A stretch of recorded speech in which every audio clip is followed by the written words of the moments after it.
People concerned about the future of public transit in Massachusetts will hold a forum tomorrow in downtown Boston. This will be from 9:30 to 1:30 at the headquarters of SEIU's Local 32BJ, New England 615 at 26 West Street. Joining us is one of the participants in the forum. He's a professor of molecular biology at MIT, vice president of the Cambridge Residents Alliance, and chair of the Budget for All Transit Group. We'd like to welcome Jonathan King. Thank you very much for being with us. Pleasure to be here.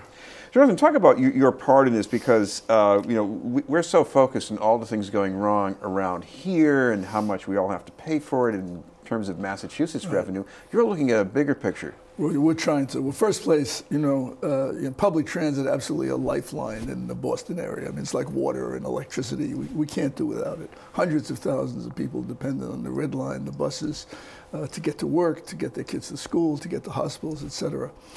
And the budget deficits, what's needed, for example, on the Red Line, new signals, new cars, new power stations.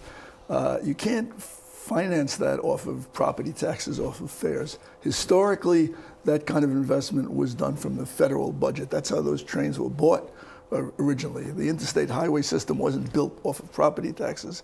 It was federal funding. So our group, the Budget for All Coalition, we are focused on the fact that we absolutely need to have increased federal investment in public transit. We need increased state investment and city investment too. But without that big chunk from the federal budget, it's difficult to foresee how it's going to happen. Yeah, this sounds like it's going to be a tough sell. I mean, if you look at Congress now, not just about, look at the Freedom Caucus, you get a lot of people who represent districts where this doesn't seem to matter to them. So why should they get on the bandwagon with it? You are absolutely right. If you look at the debate around the MBTA, it focuses almost entirely on, how much is the city going to contribute, how much are they going to privatize, how much is going to state contribute. And the question of the federal contribution is absent from the debate. One of the purposes of having this forum was to inject into the discussion the fact that if you really want to solve this problem, you have to get increased federal funding. Now, you're right, given the situation in Congress, given the Republicans having cut these appropriations year after year after year, we're talking about taking the first step and rebuilding a constituency that'll recognize, yes, we need increased federal funding for this. Unfortunately, T-riders, transit users are not explicitly organized. Very, very few groups absolutely represent them. So it's a little hard for them to emerge as a political bloc with the influence that they should have. But we're going to start. Well, one of the things that you can see, if you look, I'm sure you see this because you're at MIT, you're in the STEM area, and you've got all those job growth possibilities around Kendall Square. We have them here in the Seaport District, and we can't get enough public transportation to feed that. That's been a very intense debate in Cambridge. One of the issues that brought the Cambridge Residents Alliance into existence is we saw all this new construction, millions of square feet of new construction, thousands of additional employees and residents coming and going into the city. But the streets aren't going to be widened. The bridges aren't going to be widened. And the T, hasn't had capital investment, hasn't had new cars in the Red Line in 30 years. And so many of us were saying, look, you can't build this stuff, bring the people in, and then say, oh, too bad, they're unable to get to work. They have to wait 3 times on the platform of the train. We need to couple those things. If you want to have that kind of growth, then you need to have investment in public transit that matches the increased capacity. And so far, those things are uncoupled, right? The real estate when they build those buildings, they make their money up front. They don't care whether the people who live or work there have a problem getting to work afterwards. Now, what about people in Congress? They may say, well, okay, so these jobs will sort of hit the roof in Boston and Cambridge, and maybe they could be created someplace else where it isn't so congested. Well, one thing, of course, that's happening in a place like Cambridge is you have these high-end, high-tech jobs, and those people want to live close to work. And so they end up driving out the existing residents. There's a very serious displacement going on in Cambridge and in parts of Boston. Some of us think, we were delighted to see the Green Line extension into Somerville, up 28, lots of open land there, perfect place for high-tech industrial office development. It's very disturbing to hear, the governor raise questions about whether that Green Line extension is going to be continued.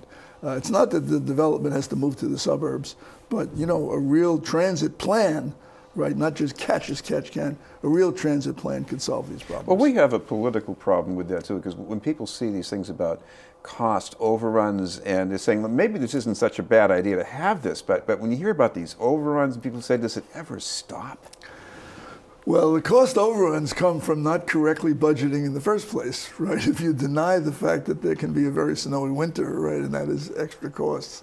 So one of the problems there is that the cost overruns are, a failure to properly invest. Now, I do have to admit, I want to say up front, we recognize in the Budget for All coalition, our focus is on the federal budget, that with the current Republican Congress, it's not going to be easy. The fact of the matter is they don't have any problem appropriating $620 billion, right, more than half of all the income tax dollars that go to the federal government for military and weapons expenditures. Absolutely not needed, right? It's just this gigantic, goodies to a sector of the industry that's able to lobby and play on people's fear about national security. Building new nuclear submarines, one nuclear submarine that's down there in New London, they launch those missiles, wipe out every major city of any country on earth. The notion that we should spend, which they're planning to do, hundreds of billions of dollars to manufacture more nuclear submarines, right? It's just, it's a goodie for that industry. We ought to be building passenger trains in New London and Springfield and not importing them over the Pacific from China. Manufacture of trains used to be a major New England industry, locomotives and passenger cars, and we need to return that to New England, and that's require a budget shift. So that's even less popular, but that's the reality. Right? Well, there is a big budget gap that we're looking at with the MBTA. Pretty hard to deny that, but especially something you got to deal with in the short term. What would you like to see? Well, there's a petition circulating around called Fair Share Tax, which they're gathering petitions right now to put on the ballot, which would raise the income tax on the highest end earners, top in Massachusetts. In Massachusetts, and then would direct that extra income, which is a lot, to go to 1, public education, and 2, public transit. So we're talking about an increased revenue stream that's paid for by the fraction of the population that can most afford it. There are people who are already paying very low tax rates because the higher income, in reality, they are able to get away with all kinds of loopholes, and bring that money in and invest it in the T. The MBTA, it may be Boston area, but the whole state of Massachusetts depends on the Eastern Massachusetts economy. And there's no reason not to have improved regional transit out there, commuter rail. So that's one very concrete proposal. Raise taxes on the high end of income earners and dedicate it to transit and public education. So we should mention, as far as the purpose tomorrow, I know you're going to hear different people talk about this, different stakeholders, but I guess you don't just want to talk about it, you want to do something next. No, so we have two things going on. One, the Budget for All was an actual referendum that was on the ballot in 90 communities some pretty years well ago. Here. Yeah. And it asked the Massachusetts legislature to call on the federal delegation to increase funding in human needs programs in transportation and cut the wasteful military spending. There's a federal progressive caucus, has 90 U.S. congressmen in it, and each year it puts in what we now call a people's budget, which has money in it for human services and the T. So and there'll be a hearing on Wednesday at the State House on a bill in which we asked the Massachusetts legislature to explicitly lobby the Congress, call on the federal government to increase the spending. And our own, Representative Capuano is on the Transportation Committee, and we hope to put together a coalition that's going to work with him or kind of push him to be a real leader on the transportation and advocate for increased federal funding, even though it's a long shot. Many places in the United States suffer from this gridlock, from failure to invest properly. New York City, San Francisco, Chicago, Atlanta.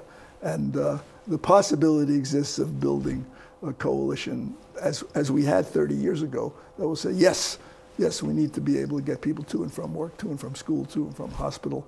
And we need to pay for it by cutting this absurd spending that's going to, for example, nuclear weapons modernization. Thank you very much for being with us. Thank you. Jonathan King from Budget for All.